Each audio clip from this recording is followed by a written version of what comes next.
আমি আমার লোকদের যারা আমার সহযোগিতা করে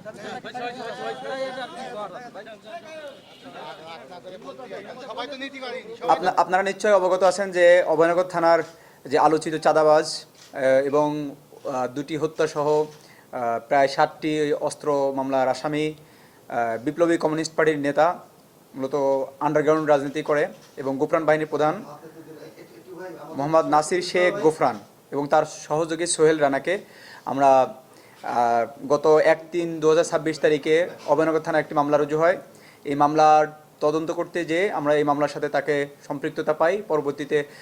গতকালকে ডিবি পুলিশ তাকে খুলনা জেলার রূপসা থানাধীন জাবুসা এলাকা থেকে গ্রেপ্তার করে। সে গত 1/3/2026 তারিখে অভয়নগরের, আপনারা জানেন যে বেশ কিছু এলাকা, বিশেষ করে নদীর ওই পারে, ভৈরব নদীর ওপারে যে সুবুড়ারা ইউনিয়ন, গোপীনাথপুর, তারপর আছে আমাদের বাসুয়াড়ি, এই সমস্ত এলাকায় এবং নড়াইলের যে পেরুলি, এই সমস্ত এলাকায় এই গোফরান বাহিনী তারা বিভিন্ন জায়গায় মানুষকে জিম্মি করে তারা চাঁদা সন্ত্রাসীমূলক কার্যক্রম করে।